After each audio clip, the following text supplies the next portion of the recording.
Good morning मित्रों। उत्साह academy के यूट्यूब चैनल पर आपका हार्दिक स्वागत। दोस्तों आइए आज हम जो वनरक्षक भर्ती परीक्षा 2022 है, 11 दिसंबर को पेपर हुआ था, उसमें जो साइंस के क्वेश्चन आए थे उनका आंसर हम करेंगे, आंसर भी करेंगे। ठीक है, वनरक्षक भर्ती परीक्षा में जो साइंस के क्वेश्चन आएंगे उनका आंसर करेंगे। ठीक है, तो आइए पहला क्वेश्चन देखते हैं।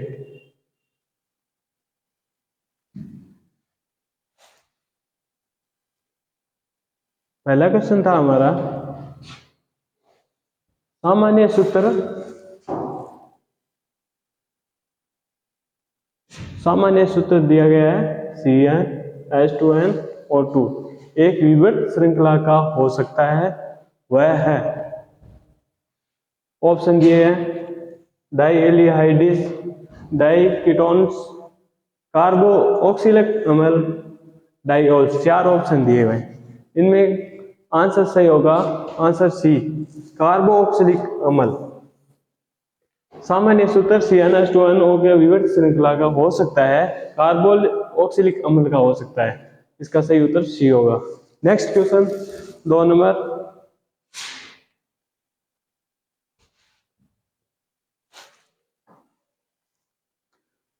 दूसरा क्वेश्चन है अमलगम मिश्र धातु है। अमलगम, अमलगम क्या होता है? अमलगम दोस्तों होता है मरकरी यानी Hg12 प्लस अन्य धातु को मिला दिया जाता है तो अमलगम का निर्माण होता है। मिश्र धातु का निर्माण होता है, अमलगम मिश्र धातु का निर्माण होता है। तो हमें ऑप्शन में दिया गया कॉपर और टिन, मरकरी की, लेड और टिन की, कॉपर और जिंक की। अब ए, बी और सी, डी में चारों ऑप्शनों में मरकरी केवल बी ऑप्शन में दिया हुआ है। अब मरकरी प्लस अन्य धातु हो तो अमलगम मिश्र धातु का निर्माण होता है, अमलगम मिश्र धातु का निर्माण होगा। हमारा ऑप्शन बी सही होगा। इसमें मरकरी की जो मिश्र धातु होती है वह अमलगम कहलाती है। ठीक है, मिश्र धातु क्या होती है? दो या दो से जो अधिक धातुओं का समागी मिश्रण होता है दोस्तों, वो मिश्र धातु कहलाता है। ठीक है, नेक्स्ट क्वेश्चन 3 नंबर क्वेश्चन है स्पाइरोगाइरा की जनन की विधि है। स्पाइरोगाइरा की जनन की कौन सी विधि है? मुकुलन विधि है या विखंडन है, पुनरुद्भवन है या खंडन है? दोस्तों इसका वो राइट आंसर है बी। स्पाइरोगाइरा की जनन की विधि होती है वह विखंडन होती है। ठीक है, नेक्स्ट क्वेश्चन हमारा 4 नंबर है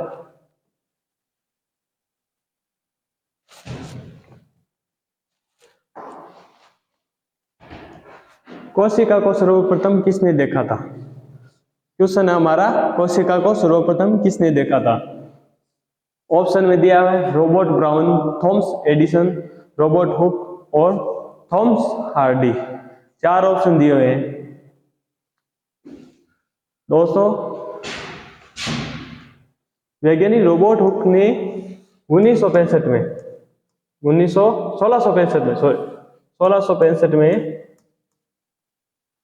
1665 में जो वैज्ञानिक थे रॉबर्ट हुक इंग्लैंड के थे, जिन्होंने कोशिका की खोज की थी, सूक्ष्म दर्शक की सहायता से कोशिका की खोज की थी, उन्होंने सर्वप्रथम कोशिका को देखा था। तो हमारा आंसर रॉबर्ट हुक होगा। ठीक है, नेक्स्ट क्वेश्चन है हमारा 5 नंबर। देखिए एथेनॉल के औद्योगिक उत्पादन हेतु किस सूक्ष्म जीवी का उपयोग किया जाता है? दोस्तों एथेनॉल का जो औद्योगिक उत्पादन है उसके लिए किस सूक्ष्म जीव का उपयोग किया जाता है? 4 ऑप्शन है Aspergillus niger, ST, एस्टोबैक्टर aceti, Saccharomyces cerevisiae, trichoderma कोलिफॉर्मा। 4 option दिए हुए हैं, इनमें कौन सा आंसर है हमारा सही होगा? तो सी नंबर ऑप्शन है, ये इसका राइट आंसर है। इस क्वेश्चन का राइट आंसर है सी नंबर ऑप्शन, सैकेरोमाइसिस सेरेविस। इस जाति के जो जीव है जो व्यापारिक एथेनॉल के लिए उपयोग में लिए जाते हैं। ठीक है, next question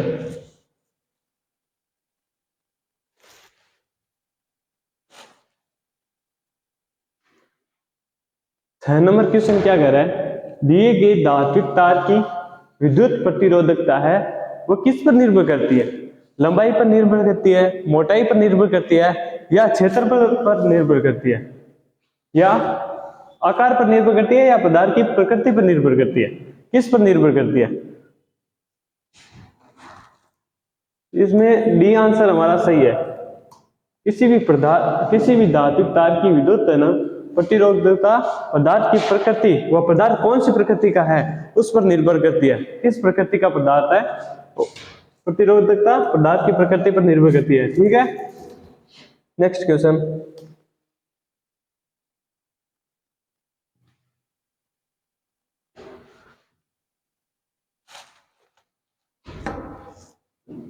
question number 7, calcium super phosphate काम में आता है, अवरकों में, फलों को पकाने में, जल के मुर्दलीकरण में, कीटनाशक में। कैल्शियम सुपर फॉस्फेट जो है ये पदार्थ है किस काम में आता है, ऑप्शन दिया है अवरक में, फलों को पकाने में, जल के मुर्दलीकरण में, कीटनाशक में। 4 ऑप्शन दिए हुए हैं दोस्तों। इसका राइट आंसर ए है, अवरक में कैल्शियम सुपर फॉस्फेट का काम आता है। ठीक है, किसानों की पैदावार को, जो फसल है उसकी पैदावार को बढ़ाने के लिए अवरक का इस्तेमाल किया जाता है, जिसमें कैल्शियम सुपर फॉस्फेट है वो काम में आता है। ठीक है, नेक्स्ट क्वेश्चन। क्वेश्चन नंबर 8, प्रकाश संश्लेषण के दौरान CO2 का कार्बोहाइड्रेट में परिवर्तन किस प्रकार की अभिक्रिया है। प्रकाश संश्लेषण के दौरान CO2 का कार्बोहाइड्रेट में परिवर्तन होता है, वो किस प्रकार की अभिक्रिया है, अपचयन है, ऑक्सीकरण है, जल अपघटनी है, या विस्थापन अभिक्रिया। इन 4 अभिक्रिया में से कौन सी अभिक्रिया होगी जब प्रकाश संश्लेषण द्वारा यानी CO2 और H2O की जब अभिक्रिया होगी, CO2 और H2O की अभिक्रिया भी कार्बोहाइड्रेट बनेगा, तो वह कौन सी अभिक्रिया होगी, वो दोस्तों अभिक्रिया होगी अपचयन। इसका राइट आंसर ए होगा, अपचयन अभिक्रिया होगी। अपचयन अभिक्रिया में क्या होता है कि ऑक्सीजन को तो निष्कासित किया जाता है, ऑक्सीजन का वियोग होता है, ऋणात्मक होता है ना, उसका वियोग होता है, और हाइड्रोजन का होता है वो संयोग होता है, हाइड्रोजन अपचयन अभिक्रिया में उसका संयोग होता है। ठीक है, इसमें ऑक्सीजन को निष्कासित किया, जब कार्बोहाइड्रेट बनेगा ऑक्सीजन को निष्कासित किया जाएगा और ये अपचयन अभिक्रिया होगी। ठीक है, नेक्स्ट क्वेश्चन है 9 नंबर। 9 नंबर क्वेश्चन को देखिए, निम्नलिखित में से किस पदार्थ का 100% पुनः नवीनीकरण किया जा सकता है। ऐसा कौन सा पदार्थ है जिसका 100% पुनः नवीनीकरण किया जा सकता है, यानी पुनः उपयोग में लिया जा सकता है, पुनः चक्रण के द्वारा, रिसाइकिल के द्वारा पुनः उपयोग में कौन से पदार्थ को लिया जा सकता है। ऑप्शन में दिया हुआ है कांच, पॉलीथीन थैला, बेकेलाइट और सीमेंट। 4 ऑप्शन दिए हुए हैं, तो दोस्तों इसमें बी हमारा राइट आंसर होगा। पॉलीथीन थैला है उसको हम रिसाइकल 100% पुनः नवीकरण में किया जा सकता है। प्लास्टिक, धातुएं या ये पॉलीथीन, इनका 100% पुनः नवीकरण किया जा सकता है। ठीक है, इसका राइट आंसर बी होगा। अगला क्वेश्चन देखिए,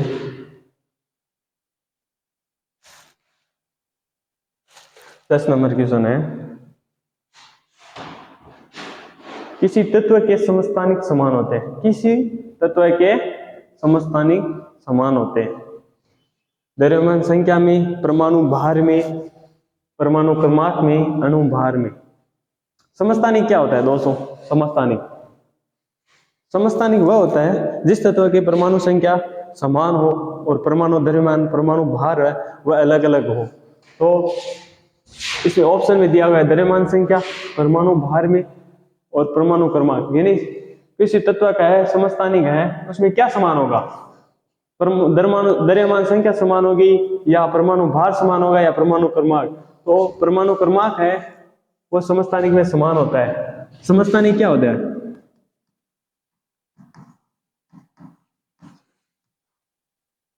दोस्तों, जिसमें परमाणु संख्या समान हो, परमाणु संख्या हो समान, परमाणु संख्या समान होती है। और जो परमाणु द्रव्यमान हो भार होता है, परमाणु भार और द्रव्यमान वो भिन्न होता है, वो अलग अलग होता है जिसका। तो हमारा राइट आंसर परमाणु क्रमाग्नि, सी ऑप्शन सही होगा। नेक्स्ट क्वेश्चन,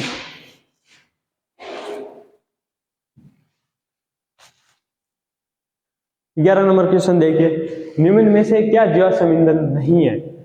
इसमें पूछा है जीवाश्म ईंधन, इन चार में से जीवाश्म ईंधन कौन सा नहीं है। यानी 3 जीवाश्म ईंधन दिए गए हैं और 1 जीवाश्म ईंधन नहीं है, कौन सा है जो जीवाश्म ईंधन नहीं है, ये पूछा है। ऑप्शन में दिया गया है कोयला, पेट्रोलियम, प्राकृतिक गैस, नाभिकीय ईंधन, 4 ऑप्शन दिए हुए हैं, ठीक है। कोयला, पेट्रोलियम, प्राकृतिक गैस ये है, ये तीनों है ना, ये तीनों ये जीवाश्म ईंधन है। और जो नाभिकीय ईंधन है ये जीवाश्म ईंधन नहीं है। इसका उदाहरण होता है जैसे यूरेनियम 235,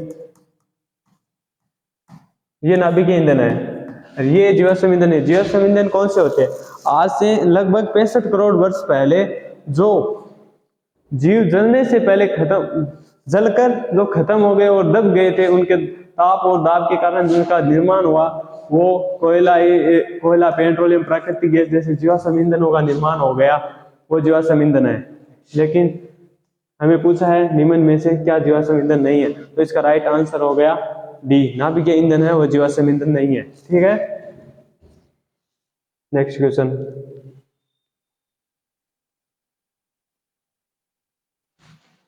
ऊर्जा का एसआई मात्रक है, ऊर्जा का एसआई मात्रक है, न्यूटन है, वाट है, जूल है, पास्कल है। इनमें से कौन सा है जो ऊर्जा का मात्रक है। न्यूटन दोस्तों, न्यूटन तो बल का एसआई मात्रक, बल का मात्रक है। वाट शक्ति का, जूल है जो हमारा ये राइट आंसर है। जूल ऊर्जा या कार्य का मात्रक होता है, तो जूल ऊर्जा का मात्रक, ये हमारा राइट आंसर हो गया। और पास्कल होगा ये दाब का मात्रक है, ठीक है। ऊर्जा क्या होती है, ऊर्जा कार्य करने की क्षमता को ऊर्जा कहते हैं, ठीक है। नेक्स्ट क्वेश्चन,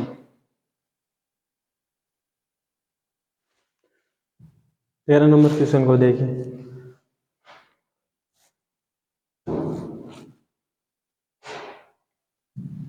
डीएनए की क्रियात्मक खंड को कहते हैं chromosome, gene, chromatin, chromatid. DNA के क्रियात्मक खंड को क्या कहते हैं, ये पूछा है, तो इसका राइट आंसर होगा जीन। दोस्तों डीएनए की क्रियात्मक खंड होगा वो जीन होगा। डीएनए का वह भाग जिसमें प्रोटीन का निर्माण होता है, वह खंड है जिसमें प्रोटीन का निर्माण होता है, वो जीन होता है। ये जीन क्रियात्मक खंड है जिसमें प्रोटीन का निर्माण होता है, ठीक है। और डीएनए का पूरा नाम यानी फुल फॉर्म क्या है डीएनए की फुल फॉर्म है डीऑक्सी राइबो न्यूक्लिक अम्ल, ये डीएनए का पूरा नाम है, ठीक है। नेक्स्ट क्वेश्चन पर चलते हैं। देखो 14 नंबर क्वेश्चन है, युगांतर V व धारा I के बीच संबंध क्या है। इस प्रश्न में हमें युगांतर और धारा के बीच संबंध पूछा है, कौन सा संबंध है जो इनमें से चार में से कौन सा संबंध सही है। ऑप्शन ए में क्या दिया गया है, वे समानुपाती I यानी विभवांतर समानुपाती धारा। ऑप्शन बी में दिया गया है विभवांतर समानुपाती धारा का स्क्वायर, विभवांतर समानुपाती 1/I विभवांतर का स्क्वायर समानुपाती I। 4 ऑप्शन दिए हुए हैं, इनमें कौन सा सही है, विभवांतर व धारा के बीच कौन सा संबंध सही है, तो इसमें ऑप्शन ए सही होगा हमारा, ये सही होगा। विभवांतर और धारा समानुपाती है, ये किसके नियम के अनुसार, ओम के नियम के अनुसार ये समानुपाती होती है। ओम का नियम क्या कहता है, यदि किसी चालक प्रतिरोध की भौतिक अवस्था जैसे ताप दाब आदि को नियत रखा जाए तो प्रतिरोध के सिरों के बीच में जो उत्पन्न विभवांतर होता है वो धारा के समानुपाती होगा। V बराबर आई आर। आर क्या है? आर प्रतिरोध है, ठीक है। Next question, next question 15 number है, जो लास्ट क्वेश्चन है। वनरक्षक भर्ती परीक्षा में आए हुए 15 क्वेश्चन है, ठीक है। 15 नंबर क्वेश्चन को देखिए आप। मानव नेत्र का वह भाग जो नेत्र के अभिसारी लेंस के लिए फोकस का कार्य करता है कहलाता है। इसमें कौन सा भाग है जो मानव नेत्र के लिए अभिसारी लेंस के लिए फोकस का कार्य करता है? ऑप्शन में दिया गया है कॉर्निया, आइरिस, पुतली, रेटिना। 4 ऑप्शन दिए हैं, इनमें कौन सा राइट आंसर होगा? दोस्तों इसमें जो डी आंसर है ये हमारा सही उत्तर है। डी हमारा सही उत्तर होगा। देखिए मैं डायग्राम बनाता हूं नेत्र का। ये होता है लेंस, मान लो ये नेत्र है,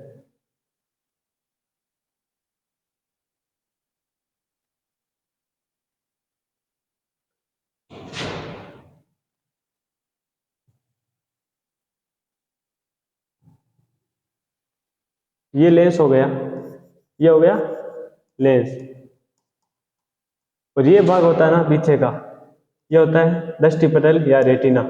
रेटिना ये भाग होता है, ठीक है। ये हो गया कॉर्निया होता है ये भाग, और कौन सा? पुतली। ये यहाँ पुतली होता है, यहाँ आइरिस होता है, ठीक है। हमारा राइट आंसर रेटिना डी होगा, ठीक है। तो दोस्तों ये थे वनरक्षक भर्ती का जो पेपर हुआ था 11 दिसंबर को। उनमें साइंस के क्वेश्चन आए थे। सेकंड बारी में पेपर में जो साइंस के क्वेश्चन आए थे उनका हल है, आंसर किया है। तो आप मिला लेना आपका कौन सा प्रश्न सही हुआ है, कौन सा प्रश्न गलत हुआ है, आप चेक कर लेना, ठीक है। जय हिंद, जय भारत, धन्यवाद।